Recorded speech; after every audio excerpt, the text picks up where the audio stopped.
Thank you, Mr. Poe. And now recognize gentleman from Montana, Mr. Daines. Thank you, Mr. Chairman. I appreciate the opportunity to testify here today about the importance of the Keystone XL pipeline and the importance to my home state of Montana.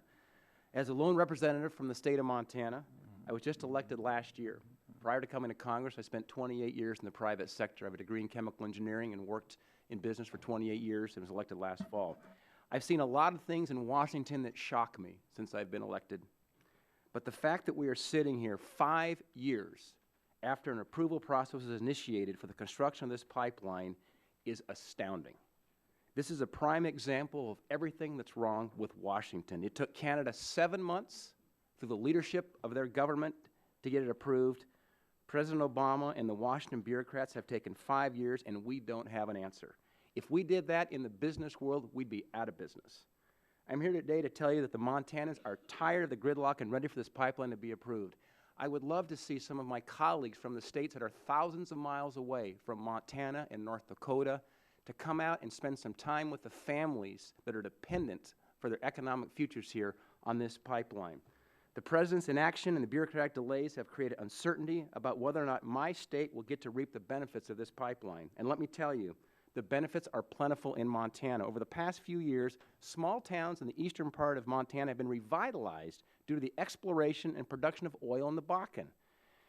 Energy development means better opportunities for employment. It means more revenue flowing into state and local government coffers for schools and for roads, and economic growth and jobs for our communities. Now, I want to remind you, the Keystone Pipeline starts its journey as it goes from Canada. The first state it enters is the state of Montana. We kind of have the alpha and omega in here, I think, with myself and the honorable judge from Texas. Montana shares a 500-mile northern border with Canada. Our state's known for its abundance of natural resources. If you've seen the movie A River Runs Through It, that's Montana. And we cannot think of a better place for the Keystone to initiate its route than into the state of Montana. It crosses initially in Phillips County. It's going to cross through 5 other counties in my state, and more than 800 good-paying jobs in Montana will be created by that, with thousands more across the nation. Now, let me set a fact straight here that's actually been misquoted in this hearing so far. We talk about the 830,000 barrels of oil per day being transported, and the senator from North Dakota mentioned this as well. Remember, 100,000 barrels a day of that 830 is Montana and North Dakota oil. So please, as we talk about this, it is not just about Canadian oil. It's about transporting Montana and North Dakota oil in the most efficient and environmentally safe way across this country. And remember, that's about half of the amount of oil that is currently imported today from the Middle East. 30 days ago, I was standing on the border between Israel and Syria, looking into Syria. Remember what happened back in 1973 in the War of Yom Kippur, when oil prices spiked 4x in a short period of time and created a shock wave in this economy. It is imperative that we move as quickly as possible to creating North American energy independence, and this moves us a long way down that path. It also means cheaper energy costs for the people of Montana. Let me tell you something. Again, I'd love to have you come out and spend some time with working moms and dads in Montana who are going to be dependent on this pipeline. I spent time with the Norval Electric Co-op.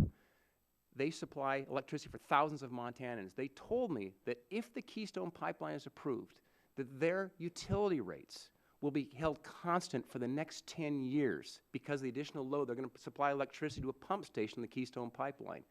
Without the Keystone Pipeline, rates are predicted to go up 40%.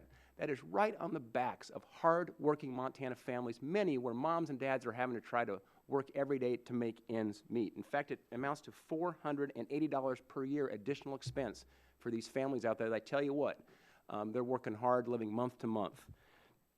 The pipeline has undergone 4 environmental reviews, with 1 more finalization of the review yet to come. Believe me, in Montana, we understand the importance of protecting the environment. I am an avid outdoorsman. I love to fish, I love to hunt, I love to backpack, I love to climb mountains. But we can have both, and this is the most environmentally safe way to transport oil yet invented. In fact, when compared to any other means of transportation, it is the most environmentally safe way to do it. These days in Washington, it's hard to find any measures that Republicans and Democrats agree on, but let me tell you what, my 2 senators from Montana, both Democrats, Max Baucus and John Tester, they support the pipeline's construction. This is common sense. Montanans support the construction of the Keystone Pipeline. Again, I'd invite those members who are opposed to this, come out and drive around in my Ford truck and spend some time with the Montana families right now that live month to month on their paychecks. Why are we still waiting? Finally, my constituents would like to enter in the statements of support for the pipeline's approval. The group includes the Montana Electric Co-op Association, Phillips County Commissioners, Eastern Plains Economic Development Corporation, and the Montana Petroleum Association. I ask unanimous consent for these comments to be added to the record. Hearing